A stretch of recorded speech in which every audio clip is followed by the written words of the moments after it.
गडमंदिर रामटेक येथील राम मंदिरात ट्रस्ट स्थापन होणार. राज्यमंत्री आशिष जयस्वाल. नागपूर जिल्ह्यातील ऐतिहासिक धरोहर असलेले रामटेकच्या गड मंदिरावर असलेले राम मंदिर येथील व्यवस्थापन पब्लिक ट्रस्ट स्थापन करून त्यांच्याकडे सोपवण्याचा ऐतिहासिक निर्णय राज्यमंत्री आशिष जयस्वाल यांनी घेतला. रामटेक राम मंदिर देवस्थान विश्वस्त संस्था कायदा 2026 पारित करण्यात आला असून लवकरच पूर्णवेळ काम करणारी विश्वस्त संस्था स्थापन करण्यात येईल. यातून रामटेकच्या नागरिकांची स्वप्नपूर्ती होणार असून रामटेक गड मंदिर आर्थिकदृष्ट्या समर्थ व्हावा याकरिता आमचे प्रयत्न सुरू राहणार असल्याचं मत राज्यमंत्री आशिष जयस्वाल यांनी घेतलेल्या पत्रकार परिषदेत व्यक्त केलं. सिटी इंडिया न्यूज साठी तालुका प्रतिनिधी हर्षपाल मेश्राम, रामटेक. रामटेक राम मंदिर देवस्थान विश्वस्त व्यवस्था कायदा 2026 हा विधानसभेत पारित करण्यात आला आणि 1971 पासून रामटेकच्या राम मंदिरामध्ये न्यायालयीन वाद सुरू होते. वारंवार न्यायालयाने या मंदिराला पब्लिक ट्रस्ट केलं, परंतु पब्लिक ट्रस्ट गठीत होऊ शकलं नाही आणि विधिमंडळात कायदा करून 8 तारखेला मंत्रिमंडळाने कॅबिनेटमध्ये याला मंजुरी दिली. 10 तारखेला एकाच दिवशी माननीय मुख्यमंत्री महोदय, दोन्ही उपमुख्यमंत्री,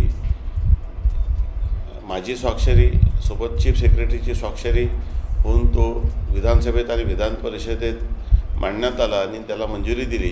मी राज्याचे मुख्यमंत्री, दोन्ही उपमुख्यमंत्री यांचा मनापासून धन्यवाद देतो.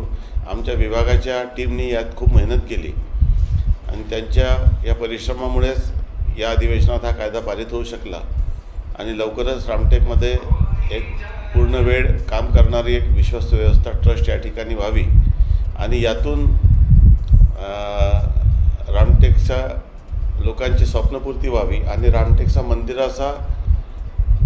आर्थिकदृष्ट्या समृद्ध व्हावं, उलाढाल वाढावी.